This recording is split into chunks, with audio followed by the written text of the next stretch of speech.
আচ্ছা, নমস্কার বন্ধুরা। সরাসরি প্রসঙ্গে ফিরে আসি। একটু আগে আমি লাইভে এসছিলাম, কিন্তু একটা সামান্য কারণে আমাকে লাইভ সেশনটা বন্ধ করতে হয়েছে। আমার ছোট ছেলে ও একটু আমার সঙ্গে দুষ্টুমি করছিল, যাই হোক। তা আমি প্রসঙ্গে আবার ফিরে আসি। সেটা হলো, ভারত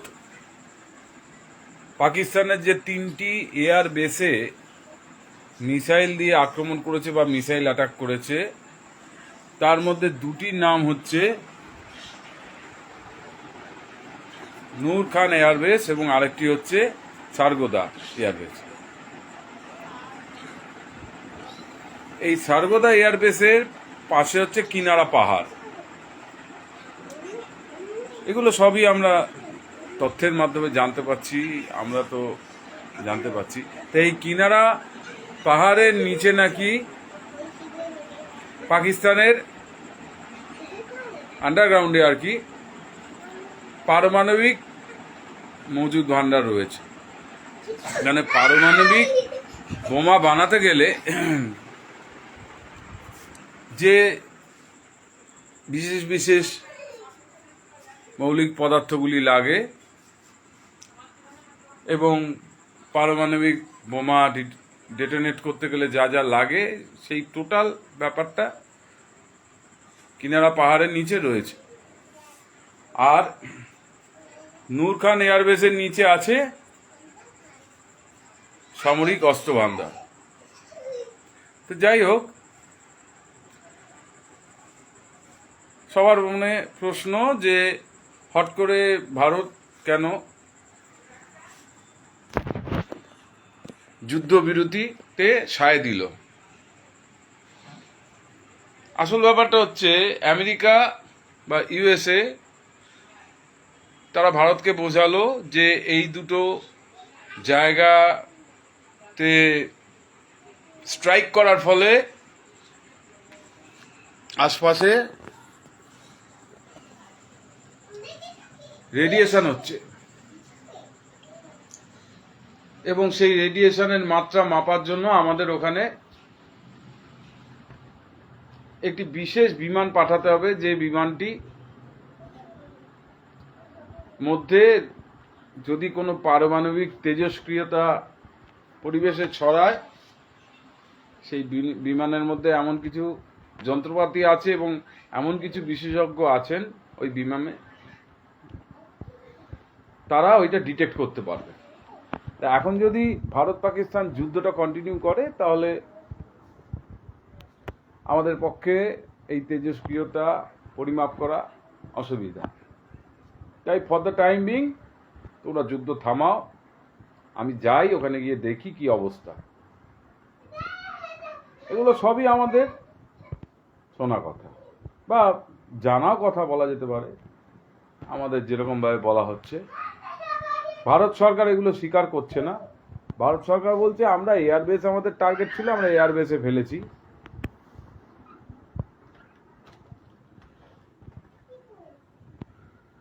তার নিচে কি আছে কি না আছে আমরা কি করে জানবো, সেটা পাকিস্তান জানে। তো সেই সব বিতর্কিত বিষয়ে আমি যেতে চাই না। প্রসঙ্গটা হচ্ছে, তারপর আরো শোনা যায় যে ওই প্লেনের মধ্যে যে যন্ত্রপাতি ছিল তাতে বোঝা গেল যে পরিমাণ তেজস্ক্রিয়তা আছে, সেই তেজস্ক্রিয়তা কমাতে গেলে আরো একটু তৎপর হতে হবে। তাই ওই মিশর থেকে এক ধরনের পদার্থ, এক ধরনের মৌলিক পদার্থ, বোরন তার নাম, প্রচুর পরিমাণ মিশরে পাওয়া যায়, বালির সঙ্গে মিশে থাকে, সেগুলো নিয়ে আসা হয়েছে আর একটা মিশরের থেকে প্লেনে।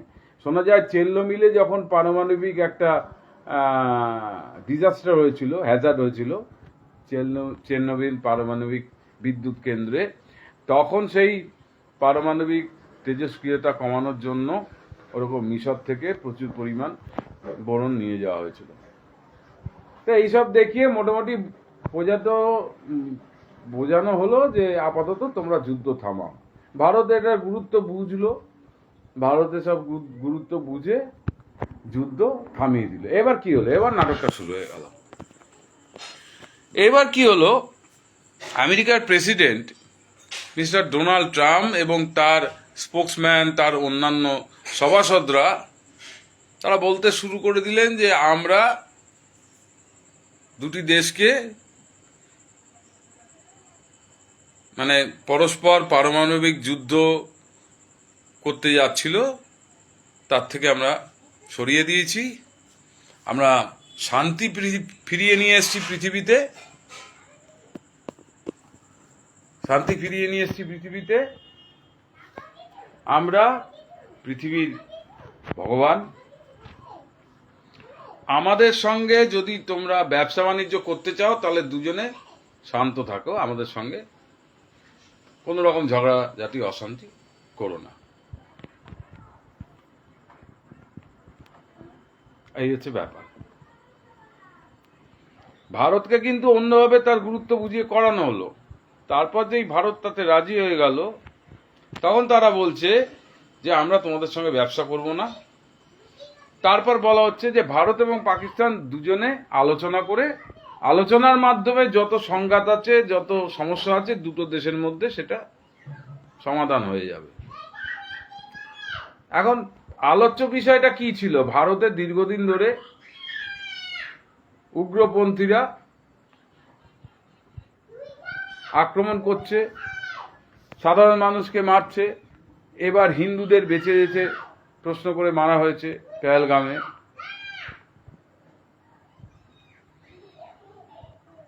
তো সেই ব্যাপারে কোনো অ্যাড্রেস নেই আমেরিকার এখন। দেখুন, আপনারা যখনই দেখবেন যে আমরা স্পষ্ট কথা এই কথা বলছে না যে আমরা পাকিস্তানকে বারণ করেছি তোমরা আর টেরোরিস্ট অ্যাক্টিভিটি করবে না, তোমাদের দেশে আর কোন রকম টেরোরিস্ট ক্যাম্প চালাতে দেবে না, সেই সত্ত্বেই ভারত রাজি হয়েছে এবং আমরাও রাজি হয়েছি, সেই কথা একদম আমেরিকা অ্যাড্রেস করছে না। এখন আমেরিকা কি বলছে? শান্তির জন্য দুটো দেশ সমঝোতা করেছে। ভারতের কি সমস্যা, ভারত কিভাবে ভুগছে, ভারতের মানুষ কিভাবে ভুগছে প্রত্যেকবার, সেইগুলো কোনো অ্যাড্রেসের ওদের বিষয় নয়, আলোচনার বিষয় নয়। আচ্ছা, ওদের দেশে যখন ওয়ার্ল্ড ট্রেড সেন্টারে যাত্রীবাহী বিমান নিয়ে অ্যাটাক করা হয়েছিল, হিসেব বলছে 7,000 লোক নাকি মারা গেছিল, সেই ওয়ার্ল্ড ট্রেড সেন্টার পরপর দুটি টাওয়ার ভেঙে পড়েছিল বলে। তখন যদি ভারত বলতো তোমরা ওসামা বিন লাদেনের সঙ্গে আলোচনায় বসো, আলোচনায় বসে সমাধান করো, মিটমাট করে নাও, তখন কেমন লাগতো? তারপর যদি ওরা আলোচনায় বসতো এবং তখন যদি ইন্ডিয়া এই ক্রেডিট নিত যে আমরা দুই পক্ষকে, যুযুধান দুই পক্ষকে ঠিক করে দিয়েছি, তখন কেমন লাগতো আমেরিকার?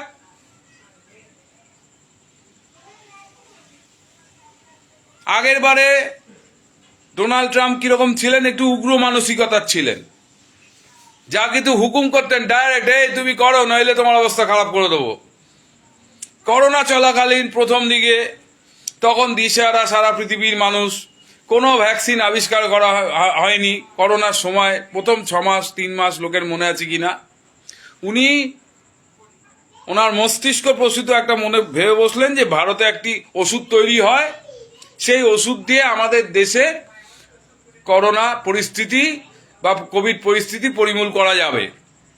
ভারতকে হুকুম করা হলো সেই ওষুধটি ইমিডিয়েটলি আমাদের দেশে পাঠাও, নইলে তোমাদের দেখে নেব। ভারতও ভয়ে, তখনও নরেন্দ্র মোদী ছিলেন, ভয়ের চোটে ওই ওষুধটি পাঠিয়ে দিলেন। ওষুধটির নাম এই মুহূর্তে মনে করতে পারছি না।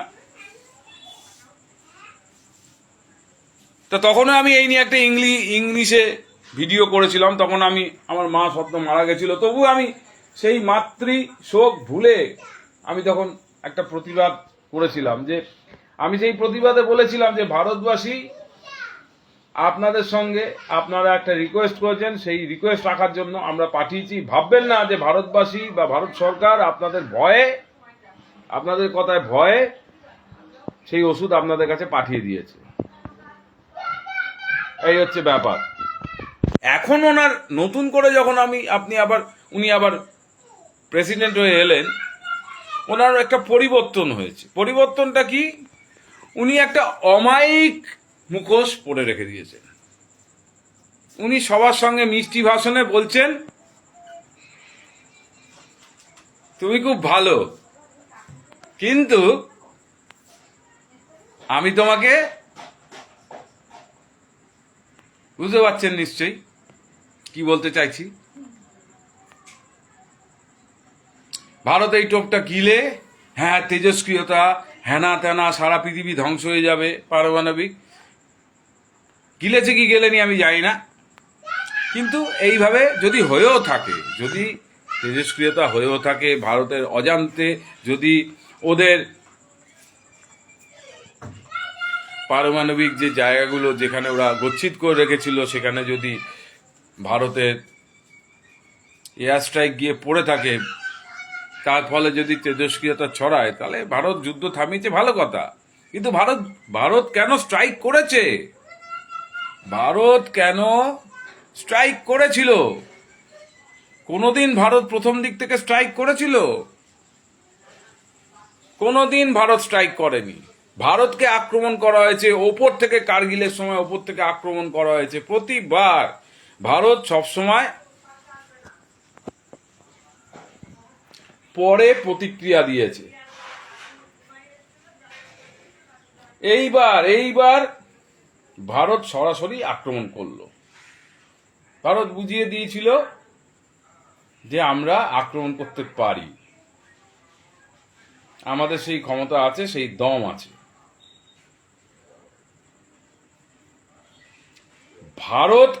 ভারতের এই আক্রমণাত্মক মেজাজকে কোনো পাত্তাই দিচ্ছে না আমেরিকা। কি বলছে? আমরা তোমাদের দুজনের সঙ্গে প্রচুর ব্যবসা করব, তোমরা ঠান্ডা হও, তোমরা দুটি পারমাণবিক দেশ,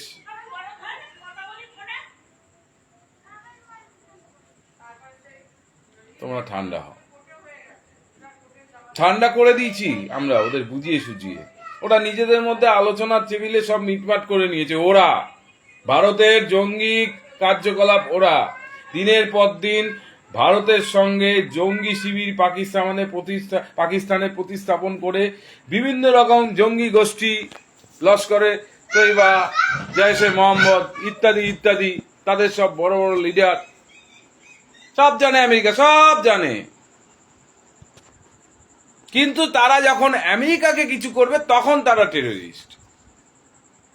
আর ভারতের সঙ্গে যখন আমেরিকা হবে তখন হবে ওটা তো কাশ্মীর ইস্যু, ওটা তো ভারত আর পাকিস্তান সারাজীবন ধরে লড়াই করে যাচ্ছে। যেদিন ভারত অ্যাটাক করেছিল সেদিন উনি কি বলেছিলেন? খুব দুর্ভাগ্যজনক, এই দুটো দেশ সত্যি মাইরি, ঠিক এই ভাষায় বলেছে, এই দুটো দেশ সত্যি মাইরি, এরা সারাজীবন ধরে মানে বড় জবের থেকে জন্ম হয়েছে তবের থেকে লড়াই করে যাচ্ছে। কিভাবে ব্যাপারটাকে নিউট্রালাইজ করে দিচ্ছে আমেরিকা এবং এখনকার প্রেসিডেন্ট, আমেরিকান প্রেসিডেন্ট।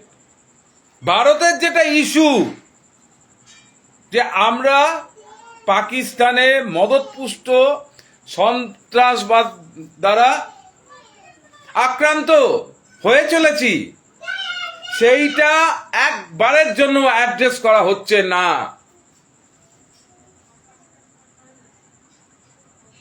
বিভিন্ন রকম অফিসিয়াল এসে প্রেস কনফারেন্স করছে,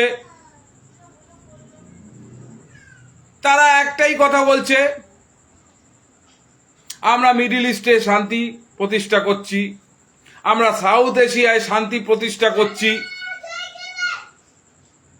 কিন্তু ভারতের উপর যে উগ্রপন্থা, তাই নিয়ে কোনো অ্যাড্রেস নেই, কোনো কথা নেই। সবাই বলছে পাকিস্তানকে কি বিশ্বাস করা যায়? আমি বলবো পাকিস্তানের আগে একটা কথা ভেবে দেখার দরকার আছে, আমেরিকাকে কি বিশ্বাস করা যায়?